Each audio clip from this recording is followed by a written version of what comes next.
This is FYI News 13, brought to you by SSPTV and the Hazleton Standard Speaker. For your information, we'll get you in the Halloween spirit as we visit some fun and some spooky attractions around the area. Hi there, and thank you for watching. I'm Ken Kara, and I'm all ready to go with our local headlines from FYI and the Hazleton Standard Speaker. A car and moped collided at the intersection of Church and Broad Streets in Hazleton this afternoon. It happened around 1:20 p.m. Hazleton police say that the male operating the moped sustained significant injuries and was taken to the hospital by APTS. Anyone with information on this crash is asked to contact the Hazleton police at 570-459-4940 or dial 911. All calls will be held confidential. Hazleton police are investigating a possible attempted abduction. It happened last night just before 8:30. The victim, a female, was walking with her infant child in a stroller in the area of Broad and Wyoming streets. The woman was approached by a tall, thin Hispanic man who asked the gender of the child. When she didn't answer, the man grabbed the stroller. He then released it and fled north on Wyoming Street. No one was injured. The man was wearing black shoes, red pants, black gloves, and a red hoodie with an orange winter-style hat pulled down over his face as a mask. Anyone with information is asked to call Hazleton Police or dial 911. Again, all calls will be kept confidential. And Hazleton Police needs your help to find a 29-year-old man reported missing by his family. Nelson L. Nunez Sanchez was reported missing while visiting with family members in the city. Sanchez may be driving his 2005 gray Honda Civic with registration 674VF1. He was last seen in contact with his family on Saturday, October 8th. Anyone who comes in contact with Sanchez or his car is asked to call Hazleton Police or dial 911. A former school in our area got a scary makeover this past weekend. The former Transfiguration Elementary School in West Hazleton was transformed into a haunted school. For one night only, the parishioners of Holy Name of Jesus Parish allowed the old school to be taken over by ghosts, goblins, and all kinds of scary creatures, all for a good cause. Tonight we are having our haunted school event here at the former Transfiguration School. It's basically to raise money for the school renovation, and it's only $4 a person to get in. We have concessions here. Their kids can receive candy as they're going through. So it's just a whole lot of fun. All of our parishioner families came together. They helped me all week, and it was daunting. It was a daunting task. The former school is in the process of being remodeled into a community center. Also on Saturday, many trick-or-treaters converged on Community Park in Hazel Township. Here's our Janine Mazurkevich with more. What a gorgeous day here in northeastern Pennsylvania. We're here at Community Park in Hazel Township.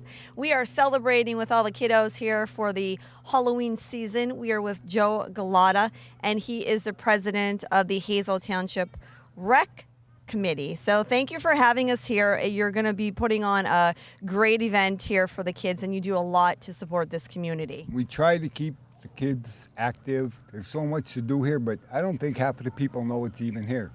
In the spring, we have a fishing tournament for the kids. Now we have this Halloween. Bring the kids in, we'll give them free hot dogs. They'll get hot dogs, cider, candy, let them run around face painting, and it's just a great day, and I like to see more kids, bring more kids active in the park. How many years have you been active with Hazel Township? 5 years now. Okay. And is this one of your biggest events? No, our fishing derby in May is. That's the biggest event we have. Last year we had 180 kids, and that's fantastic. I'm sure it depends on the weather, especially in the month of October for your Halloween parade. So again, what are some of the activities that the community takes part in for the Halloween time? Oh, we go out and we'll get all our donations for our candy, and then we'll bring all the kids in, and we'll, like I said, we'll have all our face painting and give all the kids a hot dog and stuff, and we just try and bring the community together a little bit. And it's so hard today. What's going on, it's really hard. Okay, so are you a longtime resident of Hazel Township? I've been here all my life. Okay, so your part in getting involved in this authority and this committee is to get people together. I'm trying to get everybody together. The way that everything is today, we have a beautiful park. They could come fishing, they could walk the trails.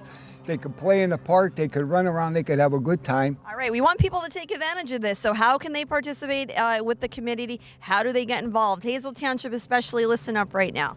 Now, the park is open all year. In the winter, you could come cross-country skiing, you could come ice fishing, the kids come down sleigh riding. The park's open all year. It's a beautiful park. Come and enjoy it. All right, if you want to be a volunteer, if you want to donate, how do they do so? We have our meetings the first Wednesday of the month, every month at the Commons building. If you'd like to help out, please come to the meeting and we'll be glad to accept you in the committee. We need all the help we could get. Yeah, if you're new to the area, newcomers, if you're, maybe you're recently retired or you have some extra time, put it back into your community. An hour a week, and any time that you can participate. It doesn't actually have to be monetary all the time. It could be your time. Oh, it's just time. We need time. I need the people and the time. Money, we'll get the money somehow, but we need the people to help. And the more people we have, the more we could do. All right. Thank you so much for all you do for the community. I'm happy to be here with SSPTV supporting Hazel Township on such a beautiful day in northeastern Pennsylvania. Again, thank you, Joe, so much. And we'll send it back to you guys in the studio. Thanks, Janine, and thank you to that kid who wore that awesome dinosaur costume. This Halloween looks to be a creative one. FYI, stop by Everscream at Evergreen Raceway in St. John's on Saturday night. This unique Halloween venue features a haunted trail and the Maze of Terror. If you missed all the fun, don't worry, because it continues each Friday and Saturday through November from dusk until 10 p.m. A portion of all the proceeds benefit volunteers of Loving Care to help with their annual Christmas project. If you love Halloween, you'll love a special episode of The Girls. The Girls will take you on a hauntingly good time with stops at several local Halloween special events, including Everscream and some fun events in Hazel Township and Cunningham. This special Halloween-themed episode will premiere November 4th right here on SSPTV, so be sure to watch if you dare. Yesterday was the perfect day to plan a wedding. Many future brides attended a bridal expo held at the Lodge at Sharp Mountain in Pottsville, formerly the Pottsville Club. The Lodge hosted an array of vendors, everything from wedding planners to florists, cake decorators, and more. SSPTV's Sam Lassant Jr. was there to provide information on wedding videography. Models dressed in the latest bridal fashion strolled the upper and lower level ballrooms. It was everything for the perfect wedding, all under one roof. Coming up on FYI, the high school football Kohl Scale, reaction from Joe Madden after Game 2 of the NLCS, and Ron Marchetti's Trivia Treat segment. And when we come back, learn more about the Giving Shelter campaign from SSPTV, the Hazleton Standard Speaker, and the United Way of Greater Hazleton.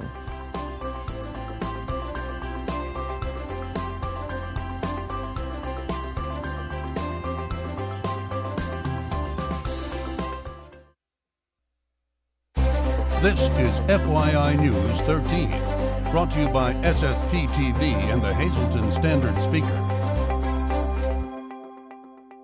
HIT boot camp Steph Style is back at Core Fitness in Hazleton. HIT stands for High Intensity Interval Training. It combines cardio, weights, and strength exercise with 30-second intervals and circuits. The holidays are just around the corner, and this is the perfect stress reliever. The sessions run October 31st through December 23rd, Mondays, Wednesdays, and Fridays at 5 a.m. or 6 a.m. Call or stop in at Core Fitness at 711 West Broad Street in Hazleton for all the details. Time now for FYI News 13 weather. Fall looks good on us, PA. Check out this scene shot by our Sam Lassant Jr. with the fog down the valley. Here's our local forecast from the National Weather Service. Tonight, partly cloudy. We'll have a low of 60 degrees and a southwest wind from 3 to 6 miles per hour. Tuesday looks great. Sunny with a high near 78 degrees. At night, we'll get down to 62, a bit warmer, partly cloudy skies. Wednesday, partly sunny. We're back up in the 70s again. Wednesday night, mid-50s for the low. We have a slight chance of showers. Thursday, partly sunny with a high of 70 degrees. Thursday night, 40% chance of showers, mostly cloudy. Our low is 53 degrees. Friday, 50% chance of showers, mostly cloudy, high of 59. And then Friday night, 30% chance of showers, mostly cloudy. Our low is 43 degrees. On October 10th, SSPTV, the Hazleton Standard Speaker, and the United Way of Greater Hazleton launched a new campaign called Giving Shelter to benefit Divine Providence Shelter right here in Hazleton, the newly established homeless shelter. Neil Alberto is the Executive Director of Catholic Social Services, which is operating that shelter. What was your reaction to knowing that a campaign is now underway, now through November 21st, to help provide needed items to help those who are at the shelter? Humbled. That's the first word that comes to mind, and just so inspired as well that SSPTV, the Standard Speaker, and co-sponsored by the United Way as well, would recognize the need and just bring this campaign about to help individuals that are coming through the shelter. Now, for anyone who's not familiar, I guess, tell us where Divine Providence Shelter is right now so people are familiar with it. At the current time, it's actually on North Laurel Street, and it's in a building that's owned by Buenos Nueves Church, Good News Church, and so it's a temporary location, and we're so grateful to them as well. It was part of that rotating model that we were using, and so for now, it's actually at that location. Now, you want to tell us what items are needed for this campaign for Giving Shelter. We want to provide the things that are needed for those who are homeless and trying to get back on their feet, and the items you need to serve them at the shelter as well. So we have collection bins here at SSPTV, at the Hazleton Standard Speaker, at the Laurel Mall. We'll put the whole list up on your screen. What items should people be dropping off now through November 21st? We're looking at a variety of items that could help these individuals during this transitional phase. Things like underwear, blankets. We're looking at gloves, hats, believe it or not, umbrellas as well, scarves, and these would be for adults. Paper products, because we have folks who come and bring meals, and so we need those products like that to be able to serve meals, whether they're the plates, the utensils, napkins, things like that, so that we can continue that as well. So when people come into the shelter and they're in need of your assistance, is that the thing that you notice most, that they're not, properly dressed, especially with the colder weather coming now, that they're going to be exposed to the elements a large portion of the day? So you want them to be warm and be able to go out and look for a job and get back on their feet. Absolutely, and you mentioned just coming out of the elements. Socks was always a big thing in the past, and that's still continues. And with the shelter again is an opportunity. We're saying that we're providing that place for individuals to come, to stay, and get them out of the elements, as you said, providing a meal, but also trying to connect individuals to the resources that they need to be able to pull things together in their life. And so that's why this campaign, again, I just so grateful and so humbled by that campaign that's happening. And one of the other things as well, I'm just thinking, is volunteers. Volunteers who are willing, as I mentioned a little bit earlier. There's been this small, sort of like a battalion of individuals who have been coming in providing meals on a nightly basis. So if folks would want to come and provide that meal, that would be fantastic. Since we started the program, we're actually celebrating 8 months. Over 150 individuals have actually been served there. It's a troubling number, but at the same time, it's showing that there's clearly a need, and if anything, more than anything else, this is showing that there is a community here that cares, from United Way agencies to the churches to individuals to just people of goodwill coming forth and helping to make a difference. Very well said. Please help out and make Giving Shelter a very successful campaign. Thanks, Lisa. There was a great community NEPA on the homeless shelter. You saw some video there. Check it out, ssptv.com. Here's your midday winning lottery numbers. Pick 2, 1, 1. Pick 3, 5, 1, 2. Pick 4, all 8s. Pick 5, 8, 9, 9, 4, 1. When we come back, the high school football Coal Scale, and see what Joe Madden had to say after the Cubs loss in Game 2 of the National League Championship Series.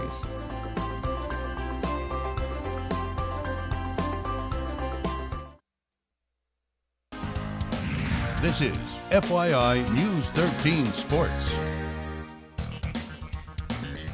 It was an interesting week in Coal Region football. To sort it all out, let's head to the mines for this week's Coal Scale rankings.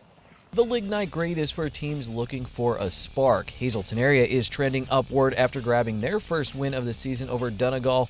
Sophomore David Smith recovered 2 fumbles in this game. He returned one for a touchdown that tied the game for the Big HA. Smith also caught the go-ahead touchdown pass from Sparky Wolk. That was a big 80-yard touchdown reception. The Cougars overcame 4 turnovers and posting -7 rushing yards to get their first W. Monoy area drops down into the lignite grade after losing their 4th straight game. The Golden Bears continue to have problems turning the ball over as they had 4 turnovers in this game. They will look to turn it all around against Panther Valley on Friday as they still have a chance at finishing at 500. Monoy area will close the season with rival Shenandoah Valley, who is still looking for their first win. Quarterback Noah Allegretta scored on a 71-yard touchdown run and a 27-yard run against Marion. Now to our highest grade, the anthracite grade for teams that are hot right now. Tamaqua drops a spot after their loss to Jim Thorpe. Thad Zuber was 11 for 18 for 142 yards at quarterback for Tamaqua, and he found Zeke Wassel 6 times for 72 yards. Marion Catholic jumps ahead of their rivals after beating Shenandoah Valley. Ethan Kaczynski posted 146 passing yards, and Mike Neary had a touchdown run and a pick 6. Head coach Stan DeCoste says his team is turning the corner and they're zeroed in right now. Nord Schuylkill is hanging on to our top spot. They fell to Blue Mountain, who's now 3-1 in Schuylkill League Division I play, and Nord Schuylkill is 2-1 in the conference. Nord Schuylkill switched up their offense to the spread in the second half, and they had a chance to take the lead but missed a field goal. Blue Mountain then scored a touchdown when Danny Greenawalk hauled in a 35-yard touchdown pass. Doug Weiss completed 9 passes for 105 yards for Nord Schuylkill, and Richie Zahodnik had 7 catches for 86 yards. We have 2 more weeks in the mines, and there's still a lot to be decided in our high school football coal scale. Clayton Kershaw threw 7 innings of 2-hit ball for the Los Angeles Dodgers as they evened up the National League Championship Series at a game apiece with the Chicago Cubs. On the other end, Kyle Hendricks only gave up 1 home run for the Cubs, but that was all the Dodgers needed as they got the win Sunday at Wrigley 1-0. Javier Baez, who's making amazing plays nightly for the Cubs, hit a shot in the 7th that could have gave the Cubs the lead. I thought it was gone. Joe Madden didn't, and he's much smarter than me. It's one of those things like you're so used to watching a ball come off the bat, you knew it was just not far enough. You just knew it the moment it was hit well. Then you immediately look at the outfielder and you look at the wind, and you know that all in advance. When you watch BP, you'll say it's going to land in the second row. You just knew that was at the wall, and that's just one of those moments. He had great at-bats. He played another excellent game, but I thought it was going to go to the wall, and that was it. We had some good swings. Obers had some good swings. Javi had some good swings. Riz hit that one ball way gone foul. Contreras, they had those couple base hits up them. Again, we had some decent at bats, but we didn't really strike the ball like we normally strike it hard. I mean, it was primarily even some of the good, better swings were still not necessarily really hard contact, so they're able to defend them. Game 3 will be Tuesday night at 8 p.m. Eastern Time in Los Angeles on Fox Sports 1. Baez, in case you missed it, stole home in Game 1. I may buy his jersey. Just so much fun to watch. Before we get to Ronnie, a quick note, but a big note. Hazleton area Stephanie Mazurek won the silver medal at the District 2 Quad A Singles Tennis Championships. She lost in 3 sets to Williamsport's Amanda Southard in the final. Now Mazurek will team up with teammate Lily Nowak in the doubles tournament. They're the defending champions and the number 1 seed. Okay, now to Ron Marchetti and Trivia Treats.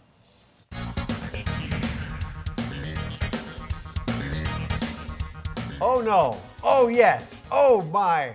Hi everybody, and happy birthday to Teddy Deniszewski. This is Trivia Treats. Oh my, oh yes, 40 years ago, in 1976, Japanese baseball legend Sadahara Oh, in the bottom of the 8th, leading the Hinchin Tigers 4-1 with 2 out and a full count, socked his 715th career home run to pass Babe Ruth's mark. The on-deck batter was Davey Johnson, who was also on deck when Henry Aaron hit his 715th. Oh finished the season with 736 home runs and took aim at Hank Aaron's career record, which he passed in September of 1977.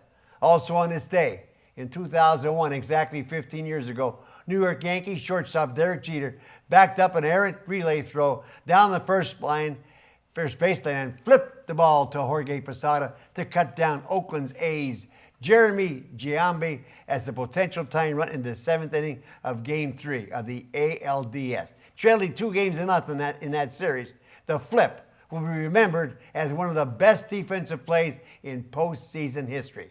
And speaking of postseason history, let me ask you all a World Series question, since we are getting close to the World Series. Who has the most all-time World Series hits?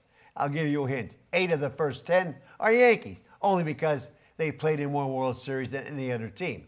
I'll start with number 10, Lou Gehrig, who had 43 hits and 150 at-bats. Number 9, Gil McDougald, had 45 hits and 215 at-bats. Number 8, Phil Rizzuto, also had the same 45 and 215. Number 7, Pee Wee Reese, had 45 hits in 191 at-bats. Number 6, Hank Bauer, had 46 in 199 at-bats.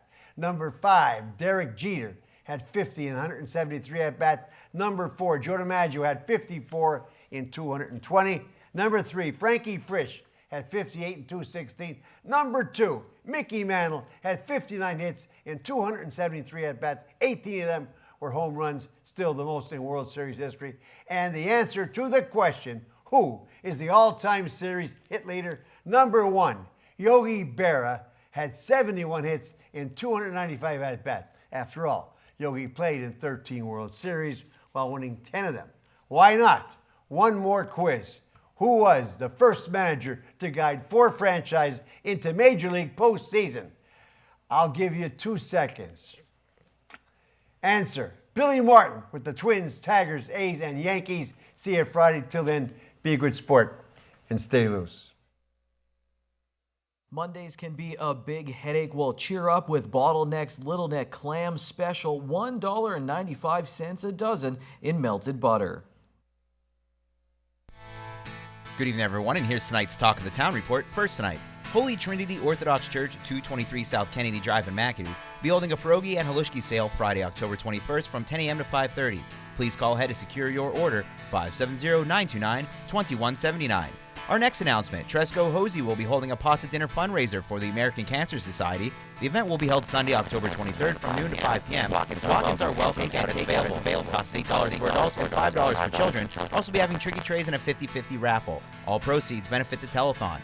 And finally, the Diamond Fire Company No. 2 is sponsoring a fall bingo Sunday, October 23rd at Good Shepherd Church in Drums. Doors open at noon, bingo starts at 1. Pick a pumpkin for a cash prize, 20 games with random prizes, and 4 special cash prize games. Tickets are $25 in advance or $30 at the door, and for info just call 570-436-5407. That's tonight's Talk of the Town. News 13 would like to send sincere condolences to the family and friends of these recently departed. Cecilia Jicic, formerly of Lansard. Mass is Wednesday, 11:30 a.m. in the St. Joseph Roman Catholic Church in Summit Hill. Friends may call after church from 10 to 11:30. The Thomas J. Parambo Funeral Home is in charge of arrangements.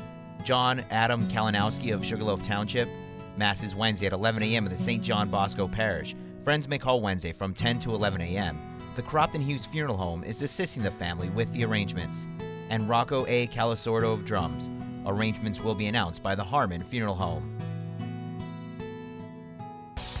Attention pay-per-view subscribers, if you see your name right now on News 13, you'll have 13 minutes to call in and win a free movie from Service Electric Cablevision.